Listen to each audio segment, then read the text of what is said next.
Hai semua, jadi hari ini kita mau bahas apa nih?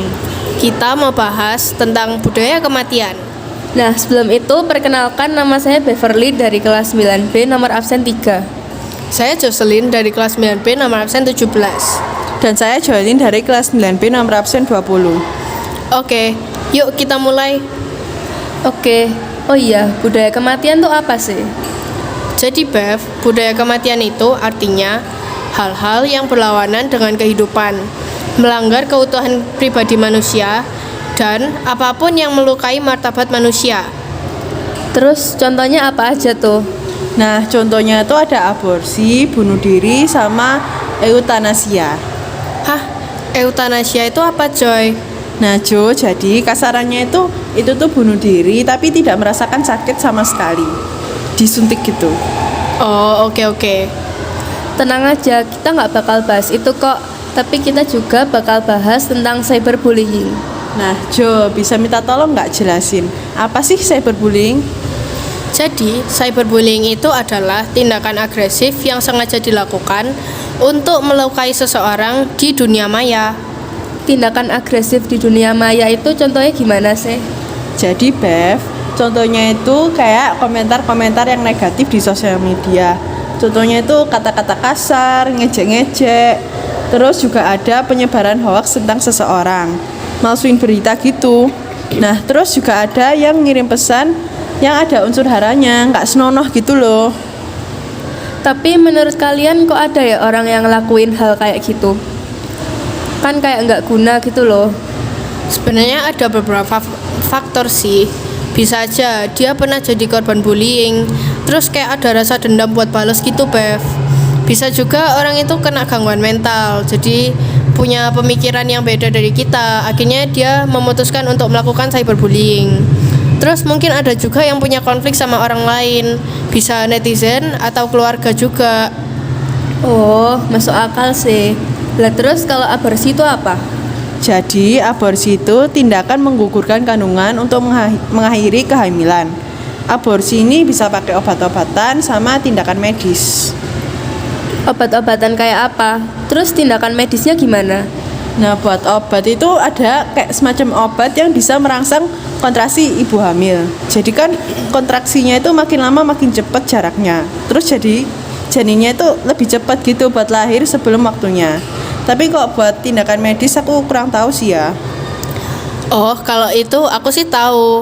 Kalau nggak salah namanya itu aspirasi vakum.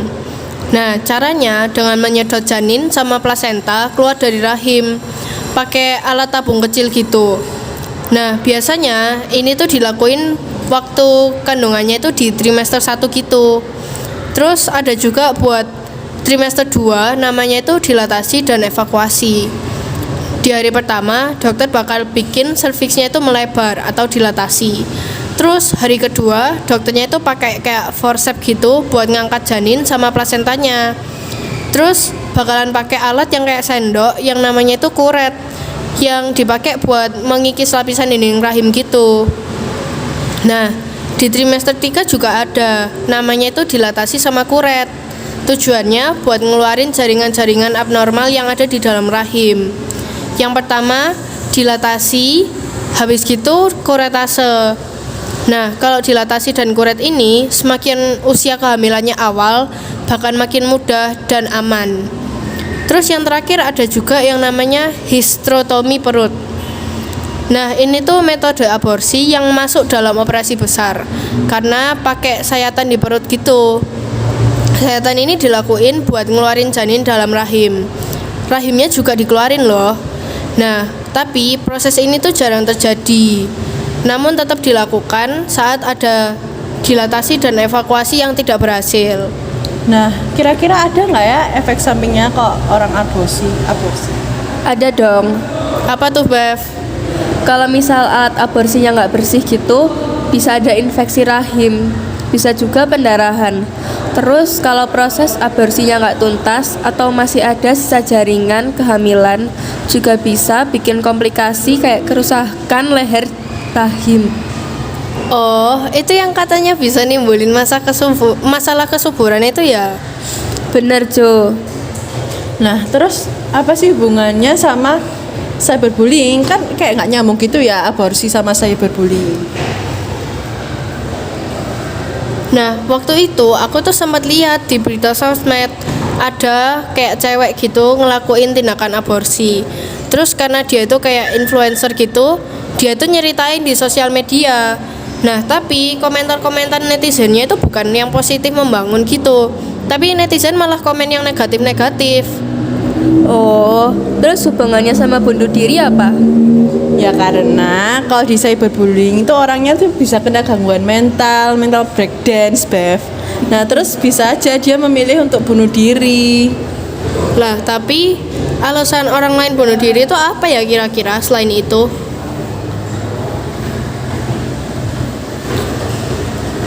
Mungkin karena hilang harapan, putus asa. Nah, terus ada pikiran yang ngomong kalau di hidup ini nggak ada kebahagiaan. Mungkin juga karena kurang merasa disayang. Terus juga gampang mood swing. Umumnya sih karena masalah asmara, ya rasa perasaan terisolasi. Perasaan terisolasi itu kayak apa sih? Jadi mereka itu kayak menutup diri dari hubungan sosial gitu loh, Joy. Kayak nggak mau interaksi sama orang-orang. Terus dia itu ngerasa kesepian, terus akhirnya bisa mikir hal yang macam-macam gitu loh.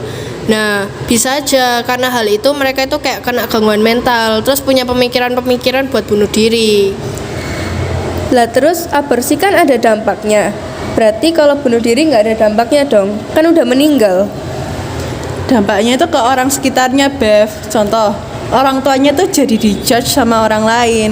Kayak kenapa orang tuanya nggak bisa jadi orang tua yang baik gitu, nggak bisa ngerawat anaknya dengan baik. Terus juga orang-orang di sekolahnya, kayak gurunya sama temennya, kenapa kok gak bisa jagain dia, bikin dia merasa nyaman gitu.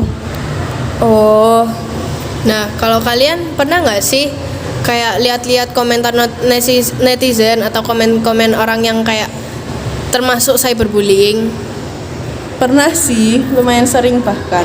Contohnya apa tuh? Contohnya kayak orang misalnya kayak lagi masak gitu ya.